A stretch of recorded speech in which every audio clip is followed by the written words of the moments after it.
rattrapés par le collet. Il y en a qui se sont fait rattraper par le collet aujourd'hui.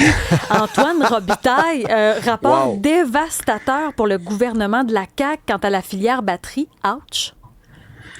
Vraiment, écoute, une des phrases les plus assassines, c'est ni objectif, ni échéancier, ni mesure, ni indicateur, ni cible n'ont été établis. Qu'est-ce qui reste quand on a enlevé tout ça? Hi. La tarte aux pommes. Donc, est-ce qu'on Pas de comprend? balise pour dépenser, pas de... Qu'est-ce qu'on peut comprendre de ça? Fait que, il y a aussi que M. Legault n'a pas arrêté de nous dire il faut regarder la moyenne au bâton. C'est un peu ce que la VG a fait, regarder la moyenne au bâton. Puis c'est pas très reluisant. Donc, ça a mal été. On a perdu 700 millions là, qui ont été investis dans des entreprises qui sont aujourd'hui en faillite. Recyclage lithium, moteur Taiga, Nordvolt, Dion électrique. Donc, le ministère de l'Économie, en passant pour la moyenne au bâton, dit attention, là, il manque 7 entreprises qui auraient pu remonter cette moyenne au bâton-là parce que la vérificatrice générale a décidé d'en prendre certaines. Ils ne sont pas d'accord et ils le disent dans leur réponse au rapport sur la liste qui a été choisie. N'empêche, c'est pas un succès, la filière batterie, finalement. Et on le tout voit ça, très c'est bien. pas la faute de Christine Fréchette, Antoine, évidemment. Elle n'était que de passage, évidemment. C'est ça. Donc, elle essaye d'envoyer ses prédécesseurs sous l'autobus. Elle dit, écoutez, moi, c'est pas moi qui ai pris ces grandes décisions-là. Quand je suis arrivé, en plus, j'ai mis un cadre financier en place. En même temps, quand on regarde ça, elle est arrivé en septembre 2024, puis c'est pas avant mai 2025 qu'elle a vraiment bougé là-dessus pour limiter finalement le type de risque qu'on prenait dans la filière batterie. En même temps, on ne peut pas exclure quand même le duo Fitzgibbon-Legault. La grosse partie du dossier, c'était eux quand même. Ça, c'est certain. On sent qu'ils se sont emballés. Ils se sont emballés aussi, puis tu sais, je relisais récemment les articles de septembre 2023 quand ça a été annoncé. Nordvolt, par exemple, tu avais comme un engouement partout en Occident pour le virage, là, le virage vers les économies plus vertes. Tu sais, aux États-Unis, tu avais Joe Biden qui était là. Donc, il y avait comme un engouement, mais je pense qu'on s'est trop énervé, puis qu'on ne s'est pas donné de balises, qu'on ne s'est pas donné. Puis en plus, quand Trump est arrivé, ben là, toute cette filière-là a subi les contre-coups, puis pas juste des tarifs, mais de l'espèce de mise de côté. Là, on le voit même, tu sais, Mark Carney, c'est un ancien envoyé du climat là, pour l'ONU. Il faut le rappeler. Tu fais bien de le rappeler, Antoine. Juste, d'un coup, on l'oublierait. Oui. Toutes les décisions qu'il prend, bon, évidemment, la conjoncture a changé, mais la conjoncture n'explique pas tout, mais c'est ce que je comprends avec ce rapport-là, qu'au fond, on est allé de manière très cow-boy. On voyait dans les sondages une espèce de remontée de la CAQ. Est-ce que ce rapport-là pourrait nuire à Christine Fréchette, qui, pour l'instant, depuis qu'elle est en poste, ça fonctionne. L'effet Fréchette, on le voit, on le sent. Mais est-ce que ça pourrait freiner ses ardeurs? Je sais pas. Le mal est peut-être déjà fait pour la filière batterie. Puis le visage de la filière batterie, ou les visages, c'était quand même M. Legault puis M. Fitzgibbon. Et on voit dans le sondage de ce matin que les gens ont pas mal confiance quand même en Christine Fréchette. Ça l'aide beaucoup, là. Donc, est-ce que ce rapport-là, en soit une journée comme aujourd'hui où il y a énormément de nouvelles, notamment parlementaires, certaines bonnes, hein, parce que début de semaine, on disait finalement le gouvernement va réussir à faire adopter 2 ou 3 projets de loi. Finalement, moi, je me fais une liste là, que je tiens le plus à jour de minute en minute. On est rendu à 9. J'essaye. J'essaye de pas que ça soit pas une filière batterie. Donc, minutieux. Donc, je suis rendu à 9. 9 projets de loi sur 19 qui vont être... Bon, ça travaille fort. Très, très probablement adoptés, dont certains qui sont adoptés. Tantôt, on a adopté le projet de loi 2. Ça, c'est le projet de loi qui reconduit la disposition de dérogation pour les lois linguistiques, donc la Charte de la langue française, la loi 101, la loi 96, contre l'avis d'ailleurs. Le Parti libéral du Québec a voté contre, puis donc eux qui veulent cruiser les francophones, si vous me permettez l'expression. Oui.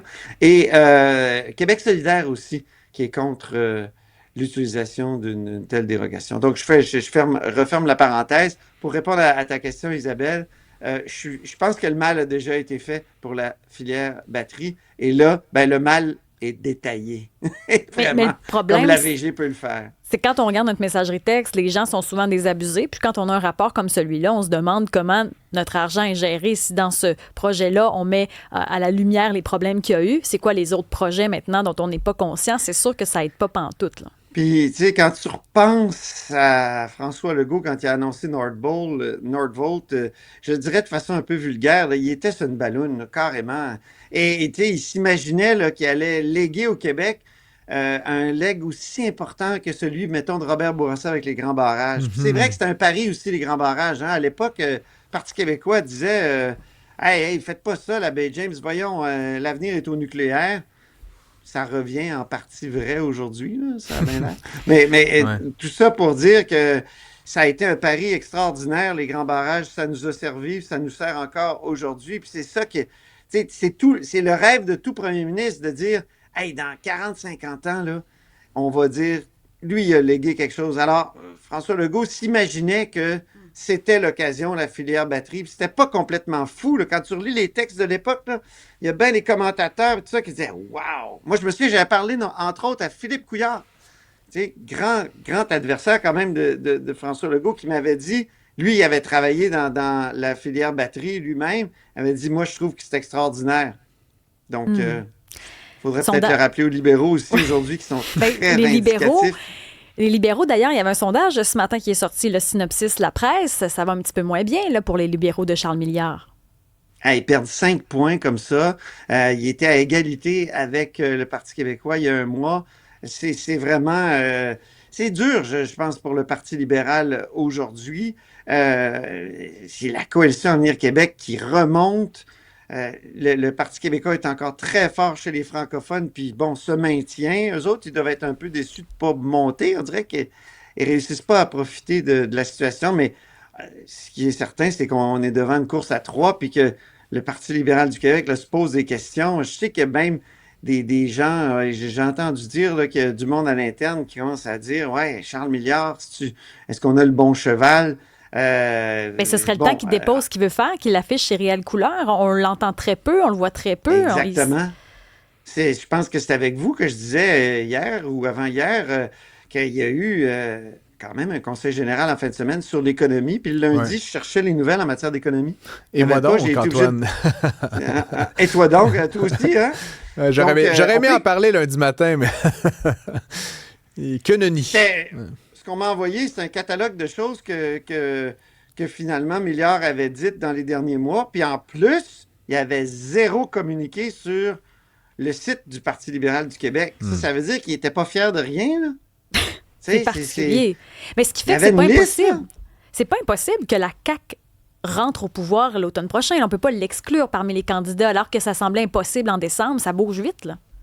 Ça serait quand même incroyable. Mais bon, je veux dire, juste les sondages de ce matin, moi, me semble, tu sais, si on se reporte 2 à 3 mois, là, il y a 2 ou 3 mois, ça devait être impensable d'avoir des sondages comme ça. C'est vraiment une victoire de Christine Fréchette, ce sondage-là. On peut écouter André Fortin, qui ce matin a tout de suite été questionné sur la baisse du Parti libéral. Voilà comment il l'explique. André Fortin du Parti libéral. Dans ce matin, c'est qu'il y a un travail à faire au niveau de la notoriété de notre chef. Mais en même temps, un taux de notoriété comme celui-là, bien, ça offre un potentiel. Ça offre un potentiel de croissance. Moi, je suis convaincu que le jour où les Québécois vont faire leur choix, le 5 octobre, le taux de notoriété ne sera pas à la même place. Les gens vont avoir une meilleure idée de qui est Charles Milliard. Et je vous rappelle, M. Milliard, là, il est en poste depuis 4 mois. M. Saint-Pierre Plamondon, il est en poste depuis 6 ans environ. Donc, il y a quand même un temps, là, tant pour les Québécois pour apprendre les chefs, apprendre à connaître les chefs, que pour nous, de s'assurer que le chef l'est bien connu. Ouais. Je sais pas ce que vous pensez de cette explication. Il est vrai que, par exemple, Paul Saint-Pierre Plamondon, aux élections de 2022, là, les gens disaient Paul Saint-Paul Plamond quoi? Hein? Les gens ne savaient pas trop. Là, on l'appelait PSPP parce que c'était mêlant. C'est ça, exactement. Je veux dire, je me trompais encore il n'y a pas si longtemps. Là. Je m'en excuse auprès de lui d'ailleurs. Là. Je me suis hard-codé son nom, mais c'est vrai que, écoute, je pense qu'à la fin de l'année 2025, j'ai encore médit son nom au pauvre Paul. Donc, effectivement, ça a pris un certain temps. Je sais pas, moi, personnellement, je suis mi-figue, mi-raisin là-dessus. C'est sûr que ça fait peu de temps qu'il est là et c'est pas quelqu'un qui était particulièrement présent dans les chaumières. Là. C'était président de la Fédération des chambres de commerce. Donc, dans cet univers-là, il est connu, mais tu sais, ma mère, là, le grand public, là, c'est pas un visage ou une voix ou un personnage qui fait partie de la scène mainstream, on pourrait dire. Christine Fréchette, drôlement, elle a quand même été ministre de l'Économie et de l'Innovation, elle est à la CAQ depuis longtemps, elle a plus d'expérience, mais surtout, c'est un visage, tu sais, qu'on le découvre pas. Puis, elle a comme la campagne à la chefferie a été bien médiatisée. Là, mais elle aussi n'est pas très connue. Non, mais juste à bénéficier d'une lune de miel. Elle est notre première ministre, là, je veux dire, c'est pas rien. Les Vox Pop. Personne la connaissait, Christine Fréchette. C'est Andy Saint-André qui avait fait le Vox Pop de TVA. Hein? Oui. Les gens la connaissaient pas. Les gens, quoi? Christine qui? Non, les gens ne savaient pas qui c'était. C'est fou, la première ministre du Québec. Donc, la campagne va régler ça en partie parce que les gens, quand même, en tout cas, une bonne partie des gens écoutent les débats, les grandes interviews. Puis, mais est-ce qu'il y a vraiment l'étoffe d'un premier ministre? Sincèrement, on se le demande après tous ces mois-là, bien sûr.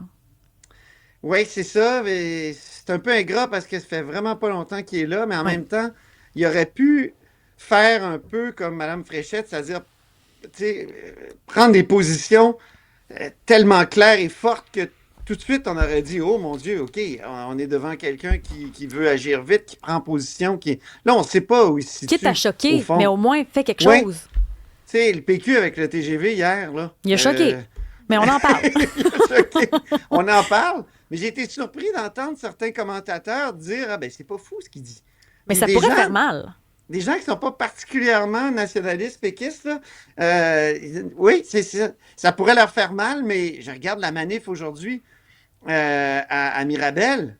Et mon Dieu, la blessure de l'expropriation est profonde, puis c'est comme si elle était ranimée par ce projet-là de train à grande vitesse.